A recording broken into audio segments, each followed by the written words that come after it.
Praise the Lord. सभी को मेरी ओर से जय मसीह की। खुदा का शुक्र करते हैं, उसने आज फिर ये समय दिया कि हम लोग उसकी हजूरी में आए और उसकी नेक मर्जी को जान सकें। हालेलुया। सो आइए हम लोग प्रार्थना करते हैं और उसके साथ आज खुदावंद हमसे क्या बात करना चाहता है उसकी तरफ हम लोग विचार करेंगे। सो पहले प्रार्थना करते हैं। प्यारे खुदा तेरा धन्यवाद देते हैं तेरी दया तेरी मोहब्बत के लिए। खुदावंद आज की इस मुबारक शाम के लिए जो तूने फिर हमें ये एक मौका दिया कि तेरी हजूरी में आए और तेरी नेक इच्छा को जान सके। खुदावंद सारे समय को तेरे फजल भरे मुबारक हाथों में देते हैं। खुदावंद सुनाने में तेरा पाक रूह मदद करे, सुनने वालों पर तेरे रहम को मांग लेते हैं। खुदावंद आज का तेरा ये वचन हम सब के लिए एक और नई आशीष और बरकत का कारण हो। हमारी प्रार्थना को सुन लें मसीह यीशु के नाम में, आमीन आमीन। प्रेज़ द लॉर्ड सभी को। सो हम लोग जैसा सीखते आ रहे हैं पिछले दिनों से, अंतिम दिनों में क्या कुछ होगा, और उसमें हमने बहुत सारे सब्जेक्ट लिए हुए हैं, जैसे रैप्चर है, सेकंड कमिंग है, और आने वाले समय में सेकंड कमिंग और रैप्चर के बीच में क्या होने वाला है, और उसके बाद जब प्रभु यीशु मसीह इस ज़मीन पर 1000 साल का राज्य करने के लिए आएंगे तब क्या होगा, और अंत तक जो कुछ भी होने वाला है उस विषय पर हम लोग सीखते आ रहे हैं। हालेलुया। सो हम लोग एक वर्ष पढ़ते हैं और फिर उसके आगे बढ़ेंगे। मत्ती की अंजील उसका 24 अध्याय उसकी 4 से लेकर 5 वर्ष तक। मैं फिर रिपीट करता हूँ, मैथ्यू चैप्टर 24 वर्स 4 एंड 5। यीशु ने उनको उत्तर दिया, सावधान रहो, कोई तुम्हें भरमाने ना पाए, क्योंकि बहुत से ऐसे होंगे जो मेरे नाम से आकर कहेंगे कि मैं मसीह हूँ और बहुतों को भरमाएंगे। सो इस पर पिछले दिनों पर हम लोगों ने काफ़ी गहराई से विचार किया है, और क्योंकि ये सब्जेक्ट के साथ चलता रहेगा इसलिए हम लोग इस वर्ष को बार बार ध्यान में लाते रहेंगे। सो सावधान के ऊपर हम लोगों ने बहुत ही विस्तार से सीख लिया था कि प्रभु यीशु मसीह ने क्यों कहा है कि सावधान रहो, क्योंकि कोई तुम्हें भरमा ना सके, और सावधानी क्यों दी जाती है उसके बारे में भी हम लोगों ने विचार से सीखा था कि सावधान रहने का मतलब क्या होता है। सावधान का मतलब है कि आगे खतरा है, तो खतरे से हमें अलर्ट किया है। खतरे से अलर्ट करने का मतलब ये है कि हमको एक चिन्ह दिया गया है, और वो चिन्ह ये है कि अगर आप लोग रेड लाइट को फॉलो करोगे तो आगे जो खतरा है उससे आप लोग बच सकते हैं, और अगर रेड लाइट को फॉलो नहीं करोगे और उसे जंप करने की कोशिश करोगे तो तुम लोगों की जान का नुकसान हो सकता है। उसी तरह जहाँ जहाँ पर भी सावधान शब्द आया है, अलर्ट करने के लिए हमको वचन में कहा गया है, वो अलर्ट हमारी बर्बादी के लिए, हमारे नुकसान के लिए नहीं, हमारी मौत का कारण नहीं, बल्कि वो अलर्ट हमारे लिए एक अच्छी खबर है। किसी चीज़ से हमें सावधान किया जा रहा है। वो अलर्ट इसलिए है कि हम उस मौत में प्रवेश ना करने पाएँ, जिसके लिए वचन ये बताता है कि मुझे दुष्ट की मौत से कोई खुशी नहीं, मुझे गुनहगार की मौत से कोई खुशी नहीं, मुझे पापी की मौत से कोई खुशी नहीं, बल्कि मुझे खुशी इसमें है कि गुनहगार तौबा करे और लौट आए। सो खुदा चाहता है कि गुनहगार लौटे, तौबा करे और लौट आए, इसमें खुदा की खुशी है। सो ये सावधान, ये अलर्ट हमको इसीलिए दिया गया है कि खुदा नहीं चाहता कि हम लोग नाश हों, हम लोग बर्बाद हों। इसलिए खुदा की ये इच्छा है कि हम लोग उस आने वाली मुसीबत से, उस अनंत काल की, उस हमेशा की मौत से किसी तरह बच जाएं, और जो वो गुनहगारों को दंड देने वाला है, जो गुनहगारों के लिए सज़ा उसने ठहराई है, उस सज़ा में हमको प्रवेश ना करना पड़े। सो सावधानी का मतलब आप लोगों को मैंने विस्तार से पहले बता दिया है। सावधान शब्द वहीं पर होता है यहाँ आगे खतरा होता है। सो इसका मतलब है कि अगर हम सावधानी को इस्तेमाल करते हैं तो उस खतरे से बच सकते हैं। सो एक खतरा संसार पर आने वाला है, जो 7 साल का क्लेश और महाक्लेश का समय होगा, जो इस दुनिया पर आएगा। जहाँ वो समय आएगा वहाँ हमारा मददगार जो है, जो आज से लगभग 2000 साल पहले भेजा गया, वो मददगार इस संसार को छोड़कर जहाँ से आया था वहीं पर चला जाएगा। और कलीसिया का उस मददगार के बिना कुछ भी वजूद नहीं है। कलीसिया का उस मददगार के बिना इस ज़मीन पर कुछ भी अस्तित्व नहीं है, क्योंकि कलीसिया का जन्म ही उस मददगार के द्वारा हुआ है। और जब वो मददगार आया है तो कलीसिया के लिए ही उसको भेजा गया है। जैसा प्रभु ने वादा किया था, मैं जाता हूँ और तुम्हारे लिए एक मददगार को भेजूंगा। और वो मददगार इसीलिए आया है कि कलीसिया को तैयार कर सके। सो कलीसिया को तैयार करने के लिए जब वो आया है तो उसका काम ही है कि कलीसिया को तैयार करना है और प्रभु यीशु मसीह के हवाले करना है। जैसा प्रभु यीशु मसीह ने कहा कि वो अपनी ओर से कुछ नहीं कहेगा, बल्कि वो मेरी ही बातों में से लेकर तुम्हें समझाएगा। सो जब तक वो हटाया जाएगा, उससे पहले वो प्रभु की सारी बातें जो है इस संसार पर प्रकट कर चुका होगा, संसार को बता चुका होगा।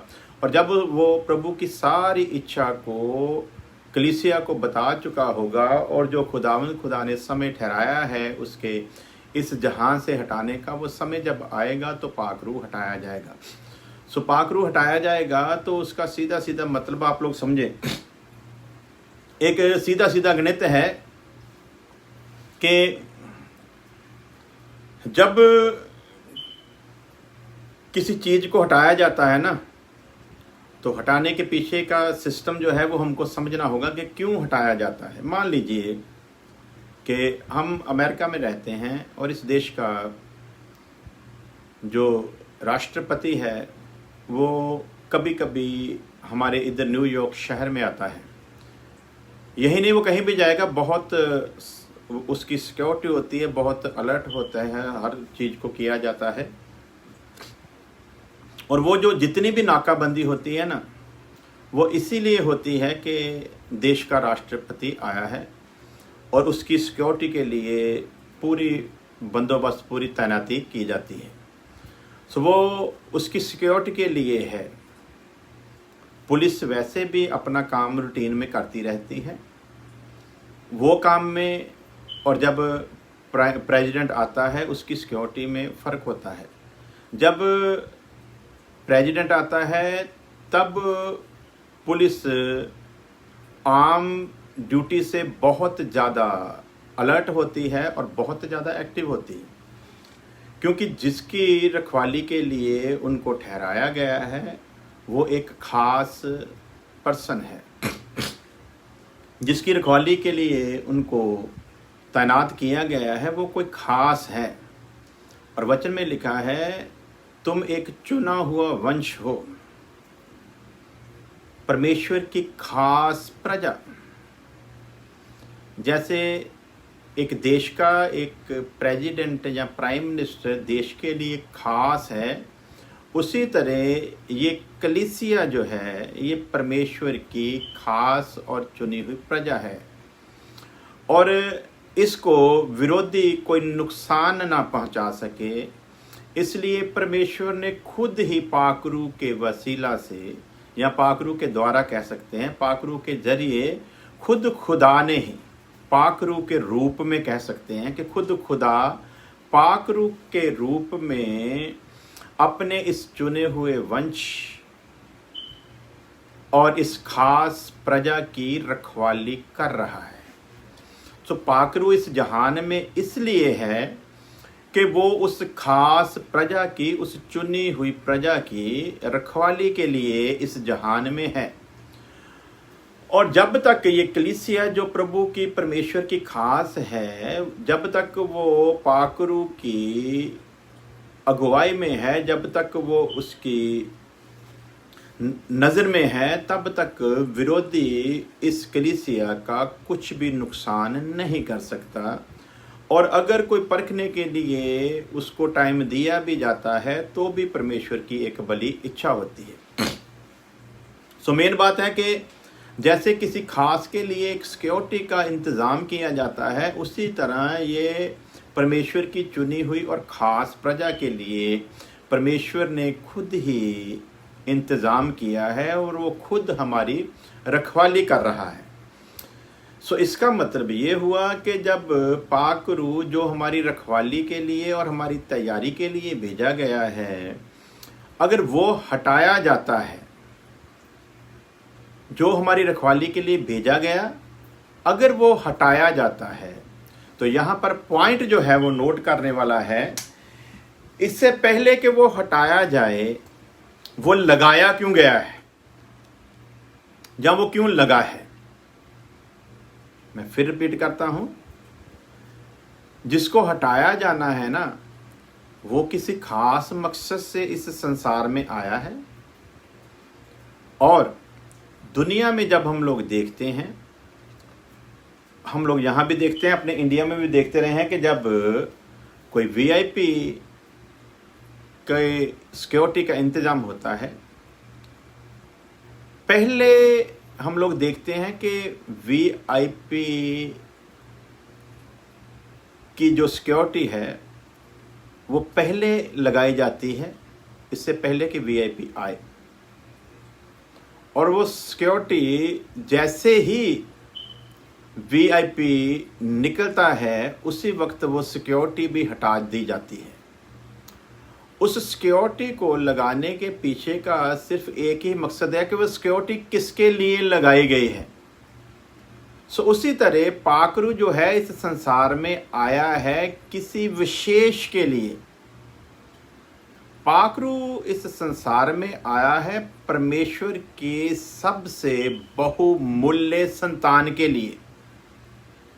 पाकरू इस जहान में आया है परमेश्वर की कलीसिया के लिए, प्रभु यीशु मसीह की दुल्हन के लिए। और इससे पहले कि पाक रूह हटाया जाए, ये हो नहीं सकता कि जिसके लिए पाक रूह आया है वो यहां रहे और पाक रूह हटाया जाए। जैसे मैंने आपको उदाहरण दी है कि जिसकी वजह से कोई चीज लगाई जाती है ना, जैसे सिक्योरिटी लगाई जाती है तो वो तभी हटाई जाती है जिसके लिए लगाई उसको हटाया जाए। हमारे इधर प्रेसिडेंट जो है वो चाहे एक दिन रहे चाहे 2 दिन रहे, उसकी मर्जी हो तो वो कहे कि मैंने 1 महीना रहना है जी न्यूयॉर्क शहर में, तो 1 महीने तक जो है वो सिक्योरिटी लगी रहेगी 24 आवर। और जब उनको मैसेज मिलेगा कि अभी प्रेसिडेंट साहब जो है ना वो हेलीकॉप्टर में बैठ गए हैं और हेलीकॉप्टर जो है वो हवा में उड़ना शुरू हो गया है, उसी वक्त नीचे की सिक्योरिटी का फिर कोई मतलब रहता नहीं। सो जिसकी वजह से लगाई गई है, जब उसको हटाया जाएगा तभी उसको हटाया जाएगा। सो इसका सीधा सीधा फार्मूला आप लोग समझें, पाकरू का हटना मतलब जिसके लिए लगाया गया है वो अब इस जहान में नहीं रहेगा। जब वो इस जहान में नहीं रहेगा, जब जिसके लिए लगाया गया है जब उसको हटाया जाना है, तो फिर पाकरू भी हटाया जाएगा। इसलिए आप समझें, अगर कोई कहता है कि रैप्चर जो है वो पाकरू के जमीन से हटाए जाने के 3.5 साल बाद या मध्य टाइम में या किसी टाइम में होगा, तो मैं समझता हूं कि उसे वचन पर दोबारा ध्यान देने की ज़रूरत है। मैं किसी को छोटा दिखाने के लिए या किसी को नीचा दिखाने के लिए ये बात नहीं कह रहा हूं, क्योंकि बात होती है कि हमने किस विषय पर कितना ध्यान दिया है, उसे कितना बारीकी से पढ़ा और समझा है, तभी ये बातें हमारी समझ में आती हैं। मुझे पता है मैं इस विषय को सुना रहा हूं, इसके लिए मुझको कितनी मेहनत करनी पड़ी है ये सिर्फ मैं जानता हूं। सो अब जितनी मेहनत मैंने की है, यदि इतनी मेहनत ही कोई करेगा तभी उस पर पाकरू इन बातों को जाहिर करेगा। अगर वो मुझसे ज़्यादा मेहनत करेगा उस पर और पाखरू बातों को जाहिर करेगा। यानी कि जितना समय हम परमेश्वर के साथ बिताएंगे उतने ही तरीके से परमेश्वर हम पर उन बातों को जाहिर करता है। मैं कुछ उदाहरणें आप लोगों को बताऊंगा, जिसके बाद आप लोगों को फिर सोचने का समय होगा कि आप लोग खुद फैसला लें। जैसा मैं बार बार कहता हूं, मेरे कहने पर नहीं, क्योंकि मैं खुदा नहीं हूं, इंसान हूं। हो सकता है कहीं मैं भी उस बात को उतनी गहराई से ना समझा हूं, इसलिए आपके पास ये समय होगा कि मैं आपके पास वो बातें रखूंगा और आप उन पर विचार करें। मैं उन लोगों की भी बातें आपके सामने रखूंगा जो कहते हैं कि रैप्चर जो है वो क्लेश काल में होगा।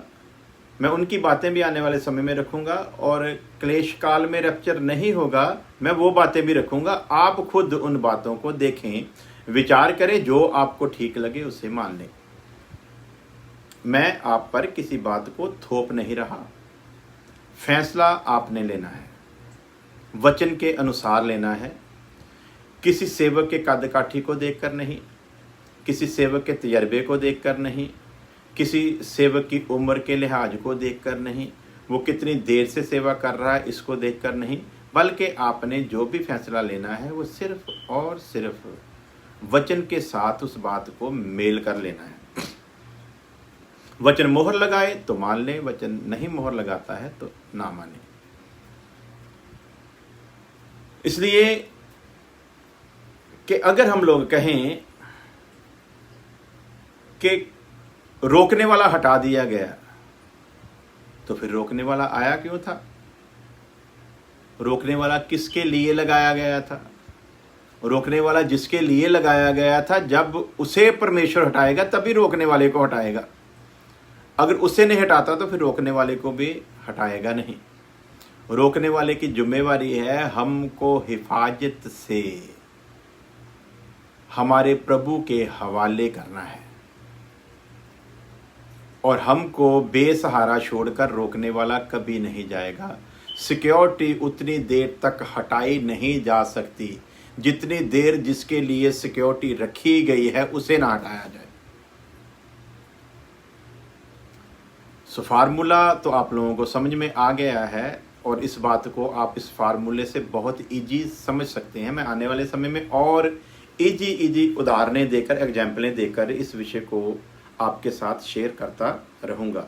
बातें पुराने जो हम लोग सीख रहे हैं, सब्जेक्ट या जो अभी सीख रहे हैं, इन्हीं में से ले लेकर ही और निखरती जाएंगी। आपके मन में ये ना हो कि वर्ष से बार बार हम वही पढ़ रहे हैं। हर बार जब हम किसी आयत को पढ़ रहे हैं उसमें से हमको नया नया प्रकाशन मिल रहा है। सो यीशु ने उत्तर दिया कि सावधान रहो, कोई तुम्हें ना भरमाए। तो सावधानी का मतलब भी हम लोगों ने समझ लिया कि रेड लाइट जो है वो इसलिए लगाई गई है कि हम नुकसान से बचें। इसलिए परमेश्वर ने हमारे सामने सावधानी इसीलिए रखी है कि वो दुष्टों पर आने वाले दंड से हम लोग बच जाएं, दुष्टों पर आने वाली सजा से हम लोग बच जाएं।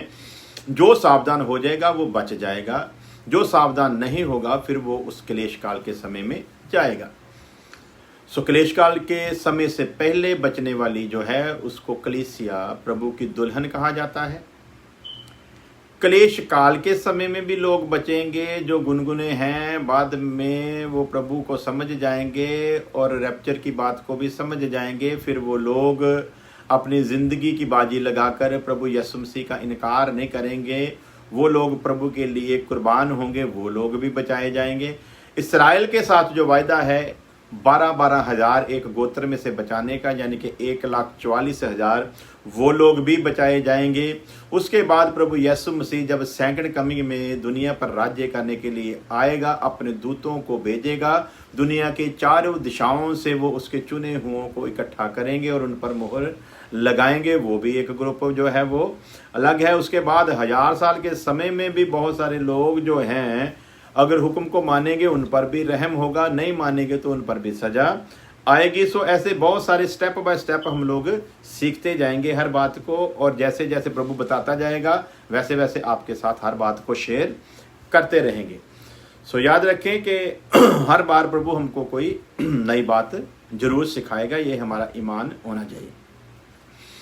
सो क्योंकि बहुत से ऐसे होंगे जो मेरे नाम से आकर कहेंगे कि मैं मसीह हूं और बहुतों को भरमाएंगे। सो इन भरमाने वालों के बारे में भी कई तरह के विचार हैं। एक तो क्या हम लोग वचन में पढ़ते हैं कि बहुत से झूठे मसीह आएंगे बहुत से आकर कहेंगे कि मैं मसीह हूं।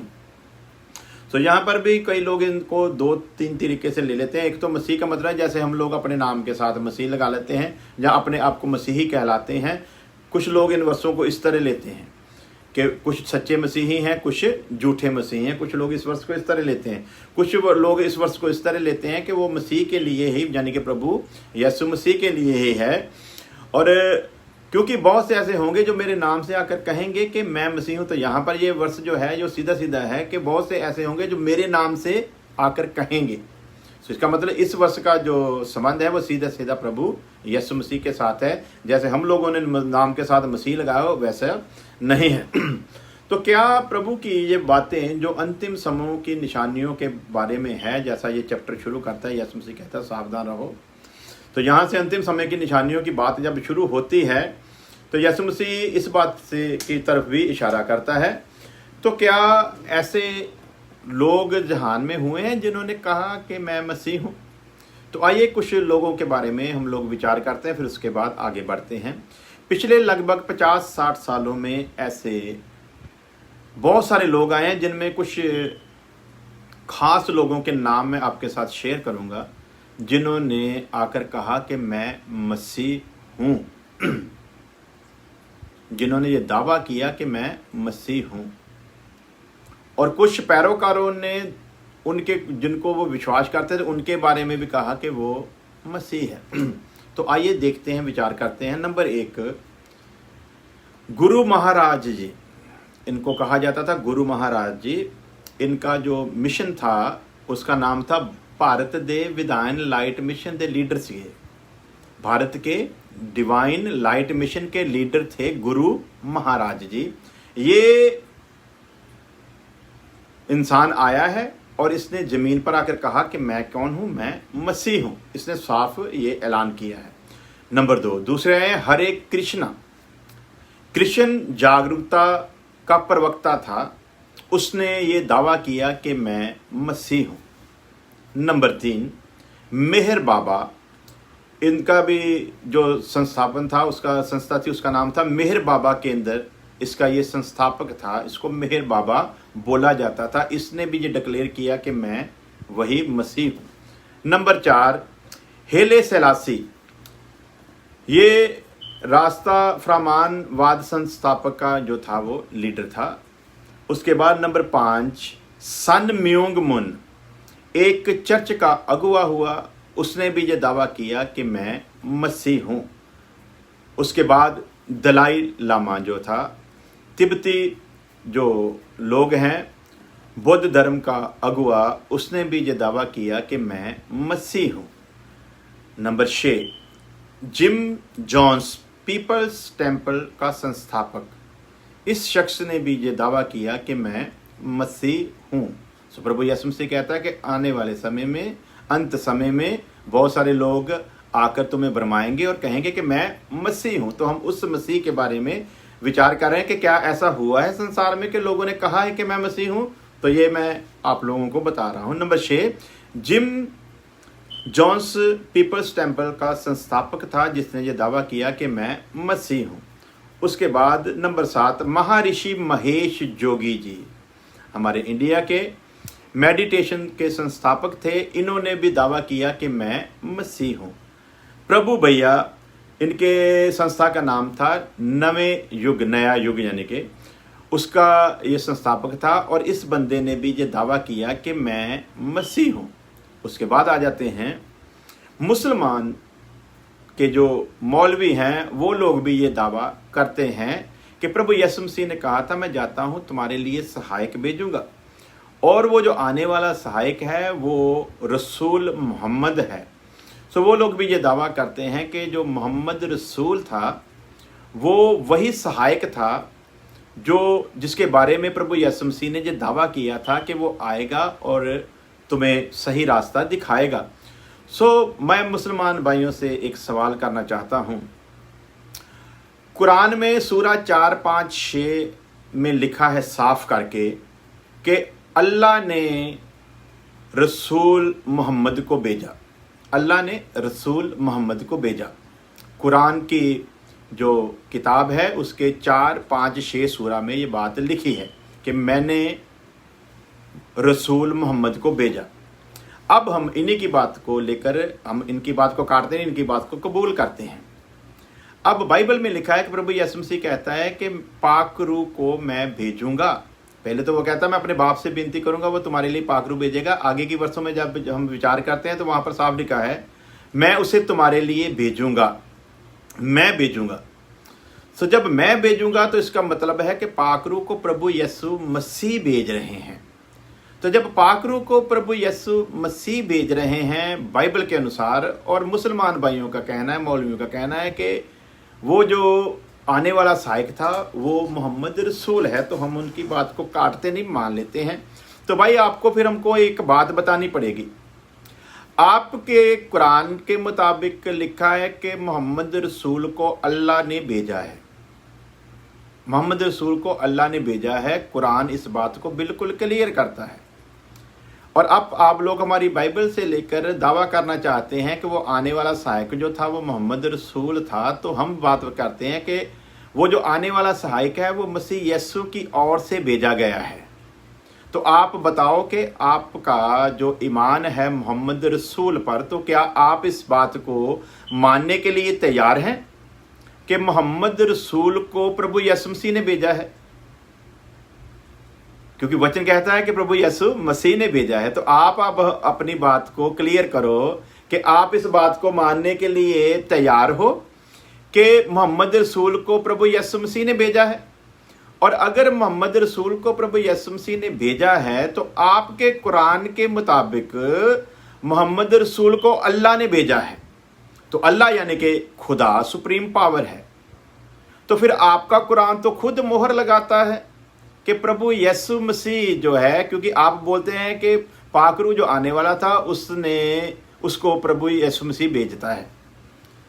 तो आप बोलते हो वो जो आने वाला था पाक रूह, उसका मतलब मोहम्मद रसूल है। तो अगर मोहम्मद रसूल है तो भाइयों आप लोगों को जहाँ तो फिर आप सुनी सुनाई बातों पर विचार कर लेते हो और मान लेते हो, जहाँ फिर आप लोग खुद कुरान को पढ़ते नहीं हो। यहाँ पर दो बातें हैं जिनमें से एक बात को आपको मानना पड़ेगा। पहली बात, जहाँ तो ये मानो कि जो आने वाला सहायक जिसके बारे में प्रभु यीशु मसीह बात कर रहे हैं वो मोहम्मद नहीं है।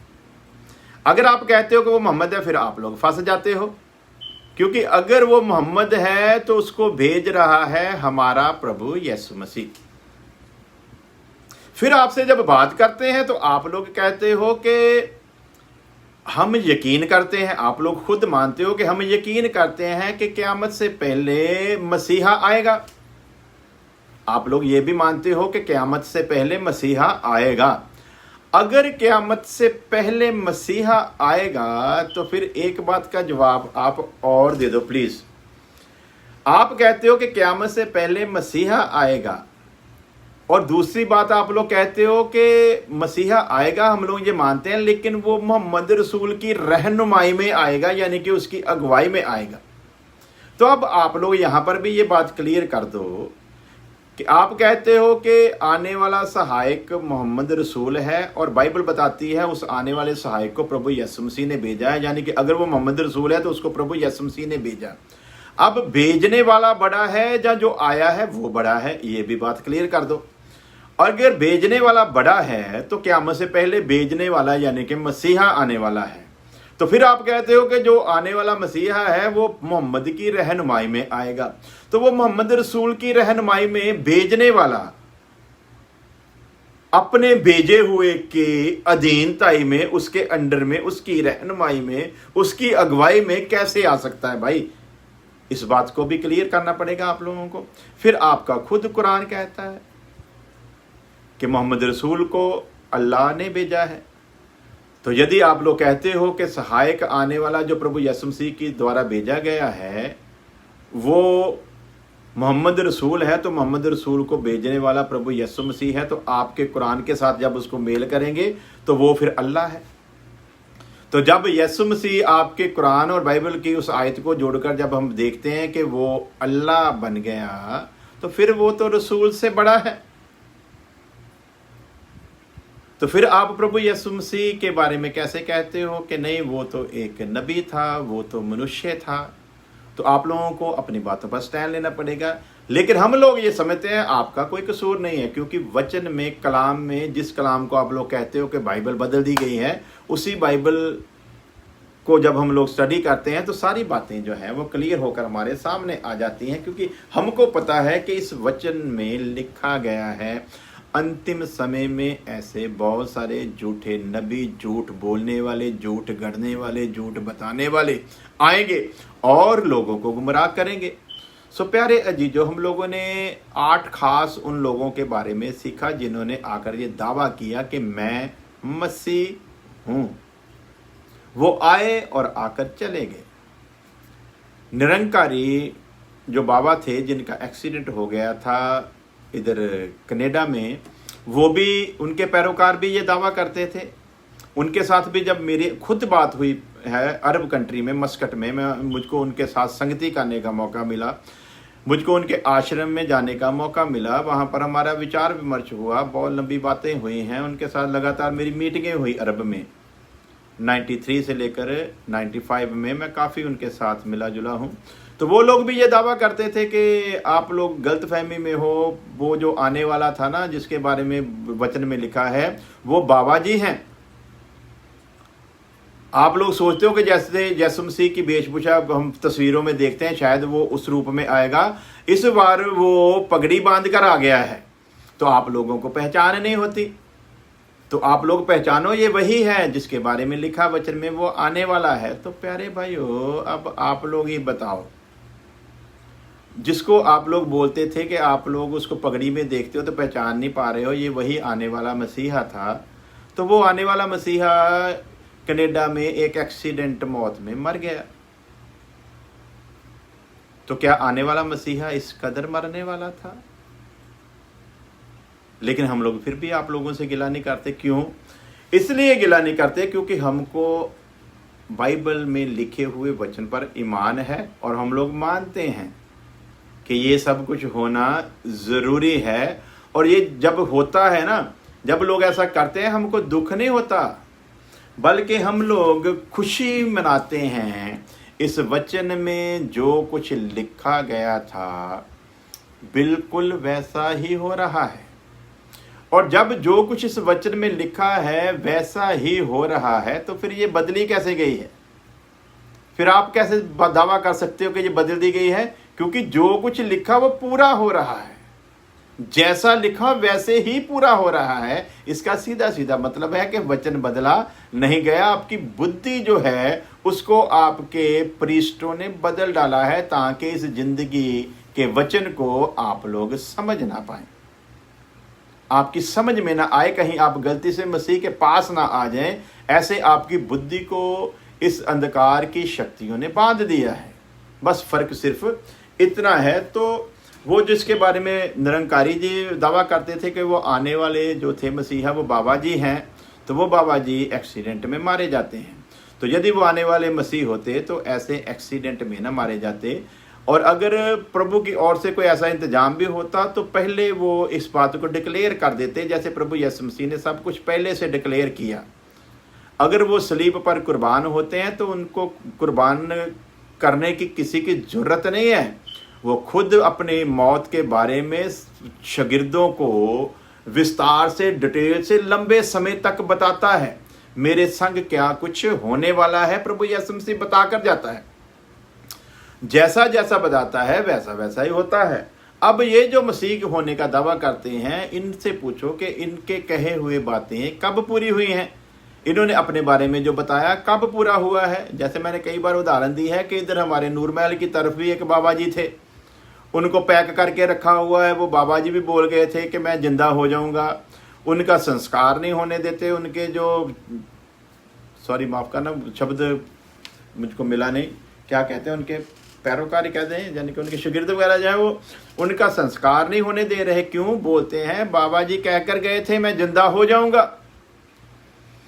बाबा जी ने संगत को मूर्ख तो बना दिया, ये कह कर के मैं जिंदा हो जाऊंगा। वो अपने आप को मसीह की तुलना में रखना चाहता था, मसीह बनना चाहता था। जैसे मसीह ने कहा था कि इस हैकल को गिरा दो, मैं तीसरे दिन खड़ी कर दूंगा, तो उसने भी ये दावा किया था कि मैं मरूंगा फिर जिंदा हो जाऊंगा।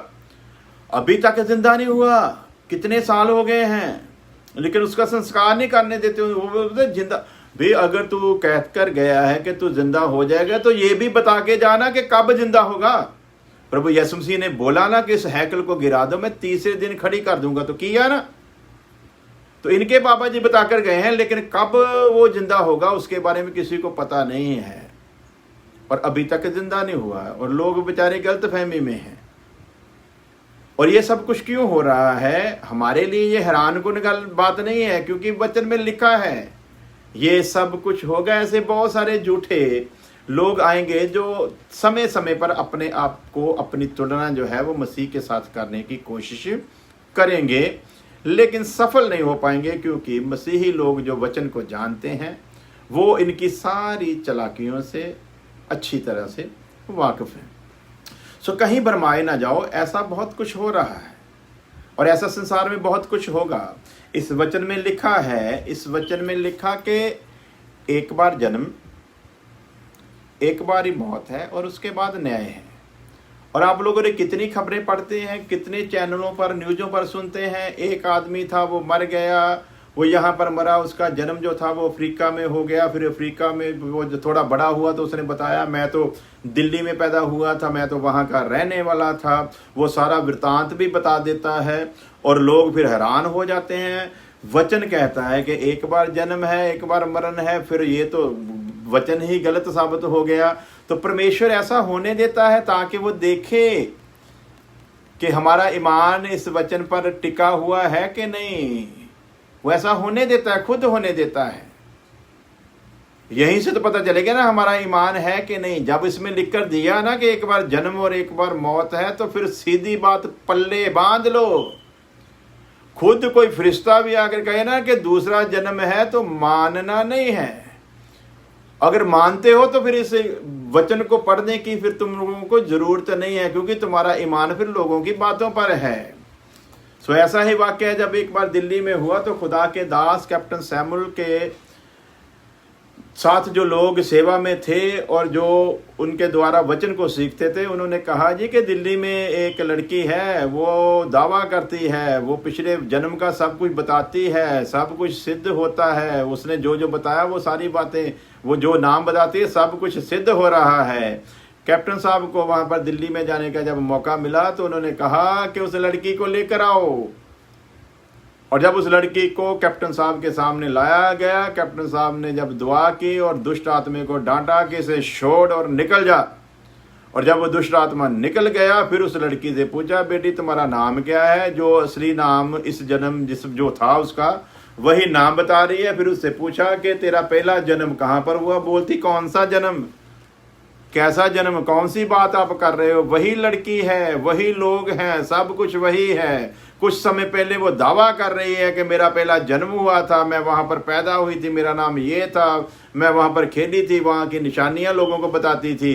जब खुदा के दास ने जो वचन का ज्ञान रखते थे और पाखरू की गवाही में चलते थे, जब उन्होंने डांटा उसी वक्त सब कुछ क्लियर हो गया और वो बोलती मेरा कोई जन्म नहीं, कहीं नहीं मैं पैदा हुई। तो ये बात क्या सिद्ध करती है? वचन अपने आप में हमेशा ठीक था, वचन ठीक है और वचन ठीक रहेगा। और ये बातें शैतान की ओर से नहीं होती, परमेश्वर खुद होने देता है। आप कहाँ पर खड़े हैं ये क्लियर हो सके। तो प्यारे अजीजो, उसने कहा कि बहुत सारे आएंगे जो अपने आप को कहेंगे कि मैं मसीह हूं, पर तुम भरमाए ना जाना। लेकिन ऐसा होते हुए देखकर हमको परेशान होने की जरूरत नहीं, खुश होने की जरूरत है। यदि कोई कहता है मैं मसीह हूं तो समझो वचन पूरा हो रहा है। यदि कोई कहता है कि बाइबल गलत है, समझो वचन पूरा हो रहा है। यदि कोई कहता है बाइबल बदल दी गई, समझो वचन पूरा हो रहा है।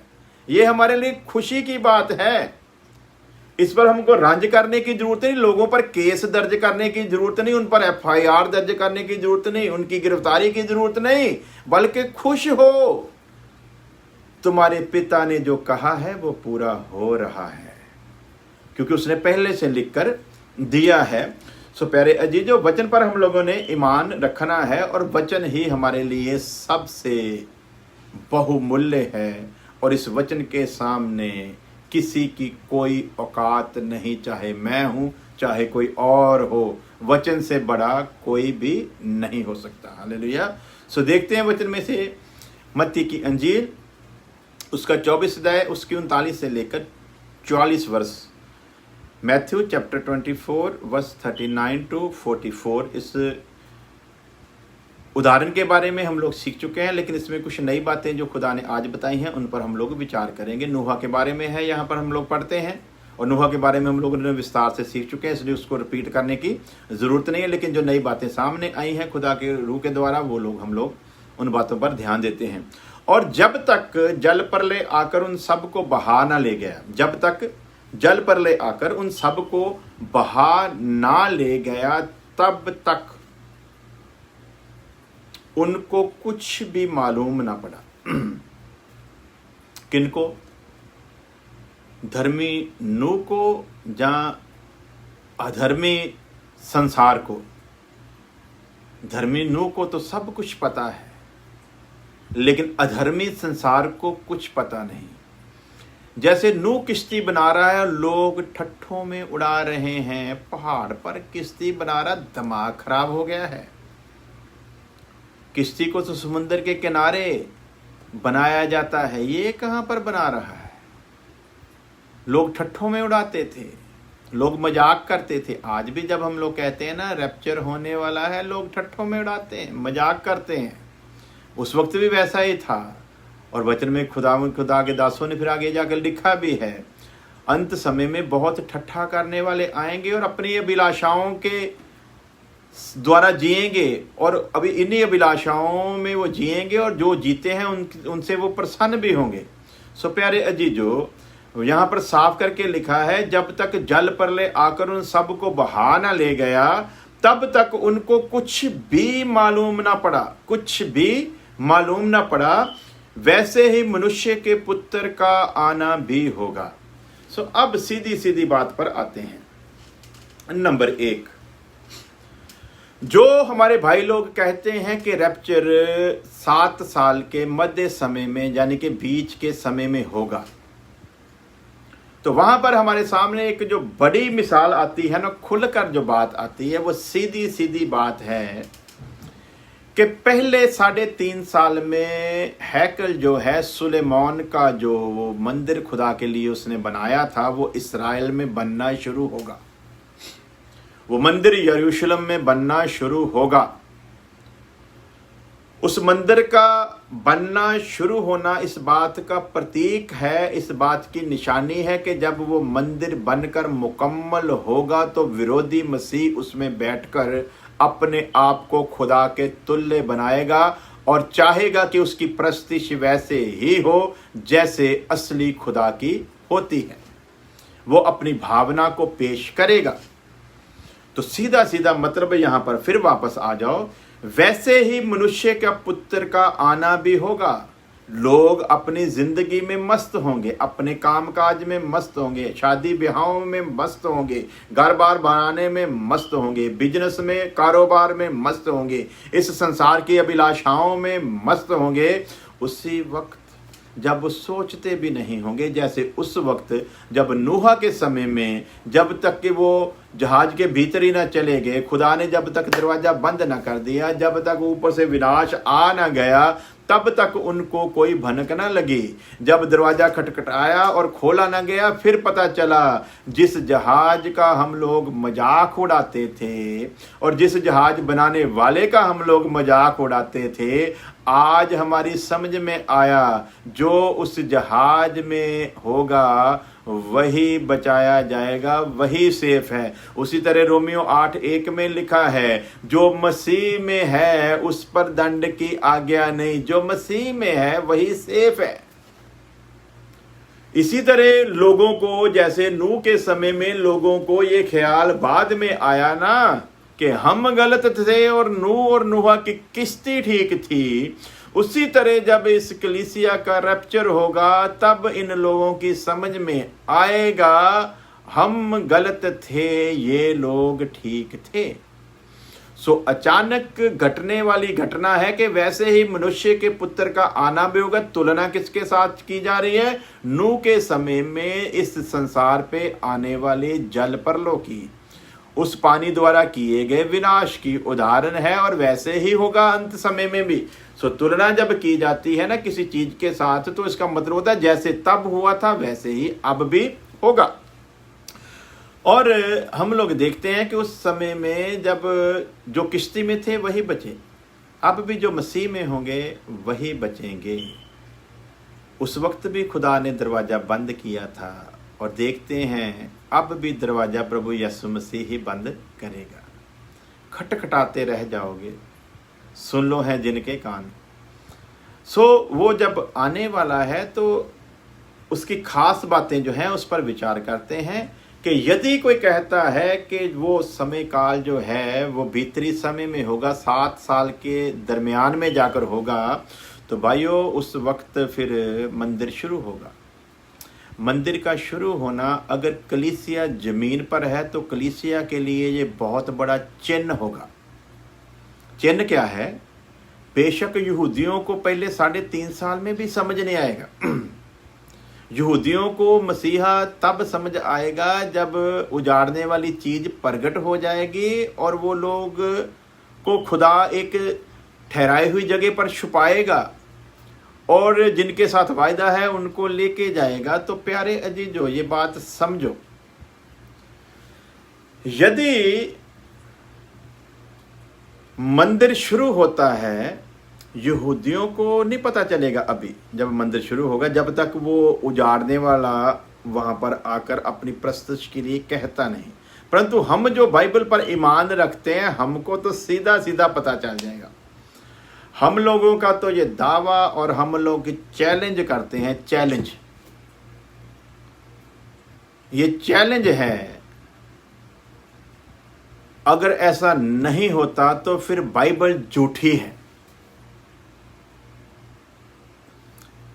कलीसिया के रैप्चर से पहले अगर मंदिर शुरू हो जाता है तो समझ लो फिर सब कुछ झूठा है, फिर कुछ भी सत्य है ही नहीं। क्यों? क्योंकि जैसे ही मंदिर शुरू होगा, और हम लोगों को पता है कि वो 42 महीने के अंदर अंदर भीतर वो मंदिर कंप्लीट होगा। जब वो इस समय के अंदर अंदर कंप्लीट होगा तो हमारे लिए तो ये चिन्ह होगा, हमारे लिए ये चिन्ह होगा कि मंदिर का शुरू होना जो है ना, वो विरोधी मसीह के प्रकट होने की निशानी है। तो जब हमारे पर यह सिद्ध हो जाएगा कि मंदिर का बनना विरोधी मसीह के प्रकट होने की निशानी है, तो फिर तो सीधी सीधी बात है कि हमको ये भी पता चल जाएगा कि जो पाकरू है वो हटाया गया है। क्योंकि जितनी देर तक पाकरू नहीं हटाया जाता उतनी देर तक इस्राएल का मंदिर बनना शुरू हो ही नहीं सकता। ये इसलिए नहीं कह रहे कि हम लोग बहुत ज्ञानी हैं। ये वचन जो है ना, जिसके बारे में लिखा कि जमीन आसमान टल सकता है, एक बिंदी भी इधर उधर नहीं हो सकती, वो वचन ये कहता है। और वचन को चैलेंज करने वाला अभी तक कोई पैदा नहीं हुआ। इसलिए ये सीधा सीधी निशानी है उस मंदिर का बनना। अगर कलीसिया जमीन पर है तो फिर तो कलीसिया को पता हो गया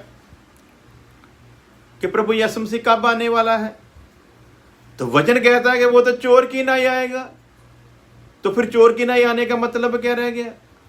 यहां पर तो फिर बिल्कुल बात क्लियर हो गई क्योंकि मंदिर का बनना मतलब हमको पता चल जाएगा 42 महीने बाद मंदिर कंप्लीट होने वाला है, 42 महीने के बाद जो एंटी क्राइस्ट है वो प्रकट होने वाला है, महाक्लेश का समय शुरू होने वाला है। इसका मतलब पहले 3.5 साल का जो समय, जो 42 महीने का समय है, उसमें हमको फिर पता चल जाएगा, मंदिर शुरू होगा तो हमको पता चल जाएगा अब से 3.5 साल के अंदर कलीसिया आकाश पर उठाई जाने वाली है। तो ये तो हम पर प्रकट हो गया, ये तो हमको पता चल गया। तो जब हमको पता ही चल गया इस बात का कि ये सब कुछ होने वाला है, जैसे हम लोग भी एक उदाहरण देते हैं, शायद आप लोग उसको भी इसके साथ जोड़कर हम लोगों को गलत उठाने की कोशिश करें तो हम वो क्लियर कर देते हैं कि जो हम लोग अंजीर के पेड़ के साथ तुलना करके प्रभु यीशु मसीह के आने का चिन्ह बताते हैं, वहां पर हम लोग मोहर नहीं लगाते। हम लोग तो वचन के अनुसार एक निचोड़ बताते हैं कि ये संभव है, लेकिन अनुग्रहकारी परमेश्वर जितने इतना बड़ा अनुग्रह करके रखा है, उसके अनुग्रह की कोई सीमा नहीं है। वो अपनी मर्जी का मालिक है, वो इसको बढ़ा भी सकता है, घटा भी सकता है, इसलिए हमारा दावा नहीं है। लेकिन मंदिर का बनना तो इस बात का प्रतीक और प्रत्यक्ष प्रूफ होगा कि प्रभु यीशु मसीह 3.5 साल के भीतर किसी वक्त भी आने वाला है। तो फिर चोर की नहीं कहाँ हुआ, फिर तो समय का पता चल गया, क्योंकि उसमें तो सारा समय बताया है।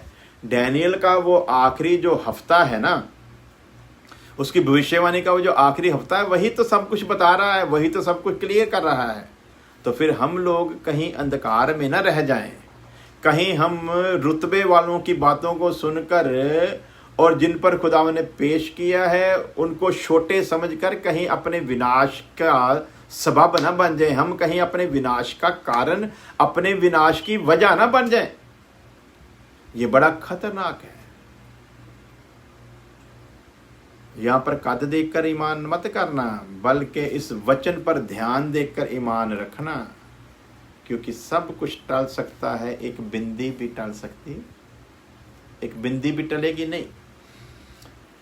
सो उस समय 2 जन खेत में होंगे, एक ले लिया जाएगा और दूसरा छोड़ दिया जाएगा।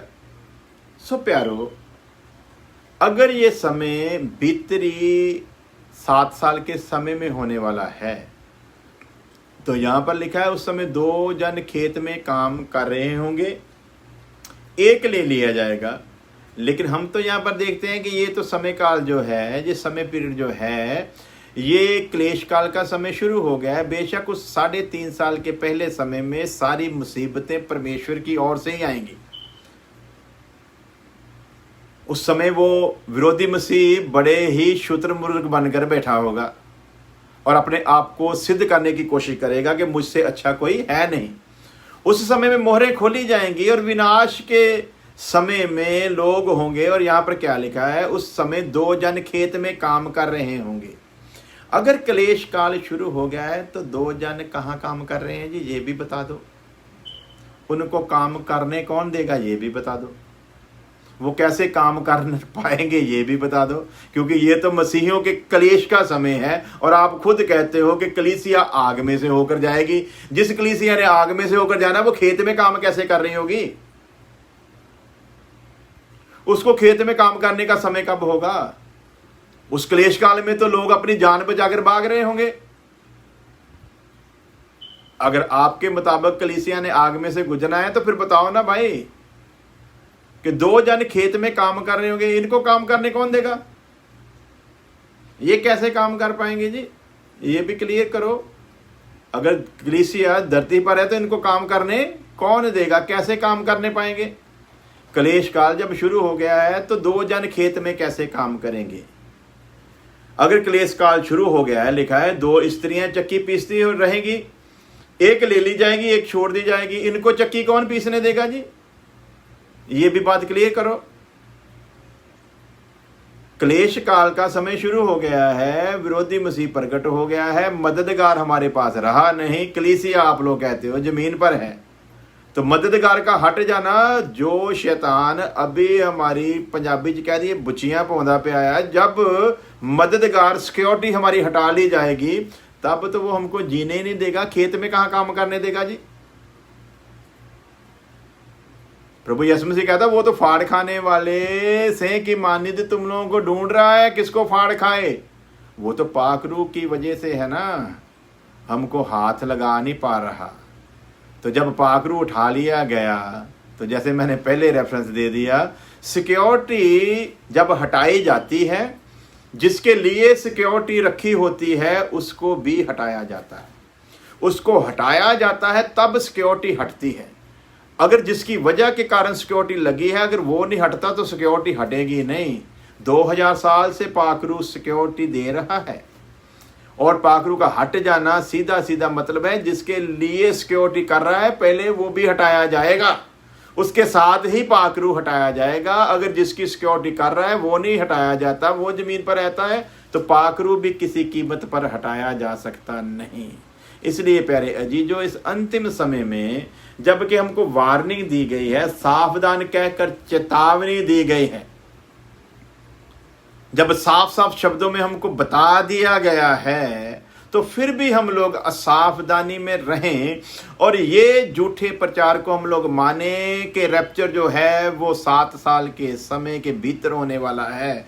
तो इतने सवाल हैं हमारे पास, कोई जवाब तो देना। हम तो बार बार कहते हैं हम तो डिबेट करने के लिए तैयार हैं, सार्वजनिक करने के लिए तैयार हैं, फोन पर करने के लिए तैयार हैं। कोई बैठकर बात करना चाहता है, बैठकर बात करने के लिए तैयार है। कोई पंडाल लगाकर बात करना चाहता है, पंडाल लगाकर भी बात करने के लिए तैयार हैं। इतने सवाल हैं हमारे पास। जो चोर की नाई आएगा, 3-3.5 साल में मंदिर बनेगा, फिर चोर की नाई का काम खत्म हो गया। कलीसिया को पता चलेगा इन्हीं 3.5 सालों में हमारा दुल्हा आने वाला है, तो फिर वो भेद तो भेद ही ना रहा। याद रखें, मैं तुम्हें अनाथ ना छोड़ूंगा, सदैव तुम्हारे साथ रहूंगा। पाखरू के लिए क्या है? मैं उसे भेजूंगा, वो सदैव तुम्हारे साथ रहेगा। तो उस वक्त तो पाखरू छोड़ चुका होगा, तो फिर परमेश्वर झूठा हो गया ना। तो मुझे हैरानी होती है इन लोगों के ऊपर। कहाँ असल में क्या होता है, ये प्रचारकों को एक बीमारी है। ये लोग कुछ नई बात बताने के चक्कर में अपने आप को फेमस करने की वजह से इस कलाम के साथ भली भांति खेल जाते हैं। इनका नाम ऊंचा, लोग कहें वाह वाह वाह वाह वाह वाह। एक प्रचारक, मेरे ख्याल से आज संडे हो गया, आज वो प्रचार करने वाला है। मैं उसकी एड कहते हैं जी, मैंने पंजाबी पर मशहूरी देख रहा था उसकी टेलीविजन पर क्या फेसबुक पर। तो वो बोलते हैं कि उन्होंने विषय आज छेड़ना है जी, कि वो जो परमेश्वर के पुत्रों ने आदम की पुत्रियों से शादियां की, वो कौन थे। तो मैं वैसे तो यही मन कह रहा था खुदा से कि खुदा इसको बुद्धि दे और ये प्रकाशन सही बताए, क्योंकि इन दिनों में वो बहुत ज़्यादा प्रौढ़ में है और उनके बात करने का अंदाज भी इस बात को बताता है कि कितना प्रौढ़ है उनमें। उस विषय को छेड़ना भी मैं समझता हूँ बहुत बड़ी नादानी होगी अगर उसकी गहराई को नहीं मानते। और जो मैं सोच रहा हूँ, यदि उन्होंने उसी पॉइंट को उठाया तो मेरे पास एक ही सवाल होगा जो सारी डॉक्ट्रिन की धज्जियां उड़ा देगा, क्योंकि वो विषय ही इतना गंभीर है। तो अंत समय में ऐसा होना है। तो ये फेमस करने के लिए ऐसी ऐसी बातें अपने मन से गढ़ कर लाते हैं ताकि लोगों का ध्यान जो है वो अपनी तरफ खींच सके, आकर्षित कर सके। इनको ये कुछ लेना देना नहीं होता कि हम लोगों की वजह के कारण वचन की बदनामी होगी, इससे इनको कुछ भी लेना देना नहीं। सो प्यारे अजीजों, यहाँ पर ये काम को दिखा रहा है। ये अगर 7 साल के कलेश के भीतर का समय है तो 2 जन खेत में काम कर रहे हैं, वो काम करने देने वालों में से नहीं है। और ख़ास करके जो बवा बीमारियां उस वक्त आनी है, काम करने का समय किसके पास होगा। और सबसे बड़ी बात जो मैंने बताई है, सिक्योरिटी है तो भी वो हमारा इतना बड़ा दुश्मन है। जब सिक्योरिटी 3.5 साल तक हटी रहेगी, हमारे कोई मसीही के तो किसी को वो रहने नहीं देगा। तो कौन सी कलीसिया है फिर जो रैप्चर में जाएगी? रैप्चर में जाने जो छोड़ेगा वो 3.5 साल, जब सिक्योरिटी हट जाएगी। सो पता नहीं कहां कहां से लाते हैं। इसलिए लिखा है जागते रहो आगे, और प्रभु यीशु मसीह के लिए कर रहा है, जागते रहो क्योंकि तुम नहीं जानते कि तुम्हारा प्रभु किस दिन आएगा। जब तुम जानते नहीं कि तुम्हारा प्रभु किस दिन आएगा, तो फिर वो तो सीधा सीधा चिन्ह मिल रहा है कि प्रभु कब आएगा। अगर पाखरू हट गया है और मंदिर शुरू हो गया, वो तो चिन्ह मिल रहा है कि 342 महीने के अंदर इस मंदिर ने तैयार हो जाना है, वहां पर शैतान ने अपनी आराधना का ऐलान करना है, वो तो फिर सिद्ध हो गया। तो प्रभु यीशु मसीह क्या कहता है, जागते रहो क्योंकि तुम नहीं जानते कि तुम्हारा प्रभु किस दिन आएगा। जब तुम जानते नहीं हो तो प्यारे अजीजों ध्यान रखो, वचन की हर एक बात को दूसरी बात के साथ जब मिलाते हैं तभी उसका असली प्रकाशन। आज बेड़ा गर्क पता क्यों हो रहा है क्रिश्चियनिटी का? हम लोग पूरी बाइबल में से ना सिर्फ एक वर्ष को उठाते हैं और उसी वर्ष पर अड़ जाते हैं, उसी वर्ष पर अपना प्रकाशन दे देते हैं। किसी भी वर्ष का प्रकाशन एक ही वर्ष से पूरा नहीं होता, उसके साथ प्रभु ने बहुत सारा सिस्टम रखा हुआ। वो सब कुछ चेक करने के बाद ही पता चलता है कि इस वर्ष का असली मतलब जो है वो क्या है। लेकिन आज हर बंदा खेल रहा है वचन के साथ, उसको कोई मतलब नहीं कि उस अध्याय का जो मेन हेडलाइन है वो क्या है। जब भी कोई अध्याय शुरू होता है उसका एक हेडलाइन है, वो किस विषय पर बात होने वाली है।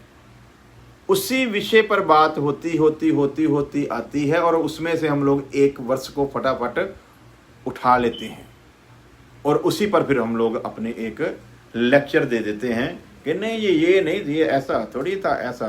तो हम लोग एक ही बात को उठाते हैं, उसके आगे पीछे बहुत कुछ होता है, उसको समझते नहीं हैं। यही हमारी अज्ञानता है और इसी के कारण जो क्रिश्चियनिटी है उसका ग्राफ जो है वो बहुत नीचे आ रहा है। 43 वर्ष में लिखा है, परंतु ये जान लो कि यदि घर का स्वामी जानता होता कि चोर किस पहर आएगा, अगर जानता होता तो आप बताओ कि यदि पाखरू हटाया गया, 7 साल का समय शुरू हो गया, मंदिर बनना शुरू हो गया, तो हमको तो सीधा पता चल गया। मान लीजिए आज रैप्चर क्या, पाखरू हटा लिया गया है, हम लोग जमीन पर रह गए, रैप्चर नहीं हुआ, पाखरू हटा लिया गया, रैप्चर हुआ नहीं, कलीसिया जमीन पर है, तो वो तो चिन्ह हो गया सीधा सीधा। वो तो सीधी वो फिर चोर वाली बात कहां पर रहेगी? वो तो चिन्ह हो गया। अब 42 महीने के भीतर किसी समय भी प्रभु यीशु मसीह आने वाला, बात खत्म। लेकिन बच्चे कहता उस दिन उस घड़ी को सिवाय पिता के और कोई जानता नहीं है। सो प्यारे लोगों, याद रखो, इसलिए जानते रहो क्योंकि तुम नहीं जानते तुम्हारा प्रभु किस दिन आएगा। परंतु ये जान लो कि यदि घर का स्वामी जानता होता कि चोर किस पहर आएगा तो जागता रहता। तो फिर तो असी जागांगे। 3.5 साल फिर धर्मी बनने के लिए हमारे पास काफी होंगे। और सबसे खतरनाक बात पता क्या है? उन 3.5 सालों में समय कब होगा आपको धर्मी बनने का?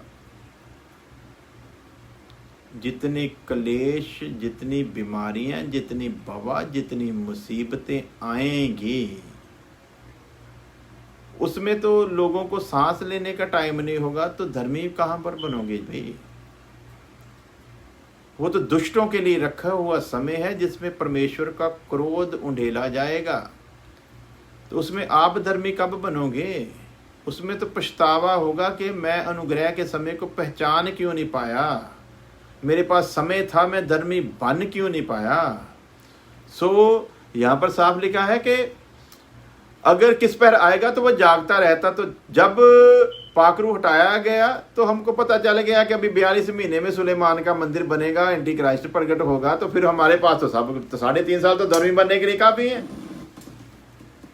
उसने तो कहा मैं पहाड़ पर उतरूंगा, तीसरे दिन इसराइलियों को बोल अपने आप को पवित्र करें, और सारे इसराइली पवित्र करके अपने आप को परमेश्वर के सामने लेकर आते हैं तीसरे दिन में। तो प्यारे जी, जो आप बताओ कि यहाँ पर वचन जो कहता है, अगर वो बोलता है जाते रहो और अपने घर में सेंध ना लगने दो, तो अब सेंध तो तभी ना लगने देंगे ना। जागते रहो, पता नहीं कब आना है, तो वो तो क्लियर ही हो जाता है कब आने वाला है। सो यदि कोई कहता है कि रैप्चर जो है वो 7 साल के समय के भीतर होगा, तो ये सवाल पर सवाल, सवाल पर सवाल, सवाल पर सवाल आपको मैंने दिए हैं, और ये सवाल आप उनके साथ ज़रूर करें कि भाई अगर आप ये कह रहे हो तो फिर इस बात को भी क्लियर करके जाओ। ऐसे मत जाने देना, बात को क्लियर करके ही उसको उठने देना, ताकि पता चल सके कि उसने खुद इसके बारे में छानबीन भी की है, जहाँ के दूसरों के तजर्बों को ही बता रहा है।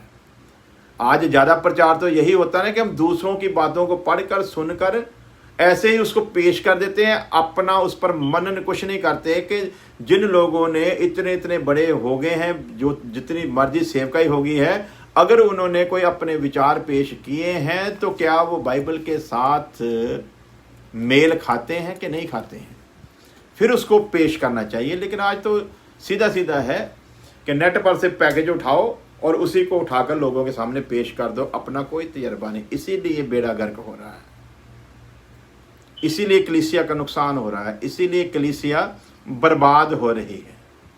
मैं बता रहा था, आज मैंने डाला था और एक भाई की पोस्ट को मैंने कमेंट भी किया था कि क्या क्या हो रहा है इस जहान में, क्या कुछ नहीं हुआ। वचन पूरा हो रहा है, तेल बेचा जा रहा है, पानी बेचा जा रहा है। जब उसकी मशहूरी होगी तो फिर उन्होंने एक नया ही काम निकाल लिया, अभी रुमाल बेचा जा रहा है। यानी कि बेचना है। तो मैं डर रहा हूं कि इन्होंने पानी बेचा, तेल बेचा, टाइम पीस बेचा, यहां पर वो बांधने वाले बेचे, कई कुछ बेचा। अब मुझको डर लगता है किसी दिन ये कलीसिया को भी बेच देंगे, क्योंकि व्यापारी हैं, किसी ना किसी बहाने व्यापार करना है। और बदकिस्मती यहां तक आ गई कि वहां पर 30-30 रुपये में प्लेट जो है खाने की बेची जा रही है। वचन ऐसी किसी भी चीज की इजाजत देता नहीं है। ये मत देखो किसका कितना कद है, उसकी कितनी बातें सही हुई हैं, कितनी गलत हुई हैं, इनको मत देखो। वचन के अनुसार है कि नहीं, इस बात को हम लोगों ने देखना। तब इस आमद के बारे में आप लोग जान पाओगे। यदि कहीं भी थोड़ी सी भी ढील रह गई तो याद रखो खतरनाक समा है और हमारा नुकसान हो सकता है। खुदा आप सबको आशीष और बरकत दे। कल हम लोग शायद, कल तो हम लोग इधर हमारे संडे होगा और संडे की रेगुलर इबादत हम लोग लेंगे और कोशिश करेंगे कल इसी टाइम पर फिर कोई ना कोई सब्जेक्ट लेकर आपके पास हाजिर हों। शायद हम लोग कल इस विषय को लेंगे अगर खुदा की कृपा हुई। लेकिन संडे की रेगुलर वर्शिप जो है हमारी वो 12:30 बजे है, और 12 बजे होगी। और आप लोग सभी नोट कर लें, न्यूयॉर्क टाइम 12 बजे होंगे और इंडिया में उस वक्त रात के 9:30 बजे होंगे। मैं फिर रिपीट करता हूँ, न्यूयॉर्क में उस वक्त सुबह का टाइम होगा 12 बजे, यानी कि दिन शुरू हो जाता है 12 बजे, और इंडिया में रात के 9:30 होंगे। हम लोग हाजिर होंगे रेगुलर वर्शिप में। उसके बाद अगर खुदा की मर्जी हुई तो फिर रात को जो ये इस समय जो है हमारा, इसी मुताबिक हम लोग खुदा के वचन से सीखेंगे। तब तक के लिए खुदा आप सबके साथ हो। दुआ में याद रखना, खुदा आपके मन में ये वचन को समझने के लिए अपनी बुद्धि और समझ को बनाए रखे, ताकि आप लोग किसी भी बात से ठोकर ना खा पाएँ, बल्कि वचन की गहराई को वचन के साथ मिलाते हुए सीखते जाएं। खुदा आप सबके साथ हो। दुआ में याद रखें। आइए दुआ करते हैं। प्यारे खुदा तेरा धन्यवाद करते हैं, तेरी दया, तेरी मोहब्बत के लिए, तेरे बड़े वायदों के लिए, खुदावंद तेरे इस वचन के लिए जो तूने अपने वचन के द्वारा हमको समझने की तौफीक बख्शी। खुदावंद जितने लोगों ने तेरे वचन को सुना, हर एक ज़िंदगी पर तेरे बड़े रहम को मांगते हैं। जो बाद में भी सुने उन पर भी तेरी कृपा को मांग लेते हैं खुदावंद। और प्यारे बाप समानी हम दुआ करते हैं उन सब लोगों के लिए खुदावंद जिन्होंने प्रार्थना करने के लिए कहा। तो उनकी मुश्किलों को, बीमारियों को, उनकी मुसीबतों को और उनकी ज़रूरतों को जानता है खुदावंद। तुझसे कुछ भी छुपा नहीं, इसलिए सब को तेरे तख्त के आगे लेके आते हैं और सब जिंदगियों के लिए तेरे रहम को मांग लेते हैं। आने वाले समय में तेरी कृपा तेरे लोगों पर इसी तरह बनी रहे। हमारी प्रार्थना को सुन ले मसीह यीशु के नाम में, आमीन। अब हमारे खुदा यीशु मसीह का फजल, खुदा बाप की मोहब्बत, पाकरों की संगत अब से लेकर हमेशा तक उसके तमाम लोगों के साथ होती रहे, आमीन आमीन। खुदा आपके साथ हो जी। फिर मिलते हैं इंडिया के टाइम, आपके रात संडे के 9:30 होंगे और हमारे सुबह होगी संडे 12 बजे। तो खुदा आपके साथ हो, आमीन।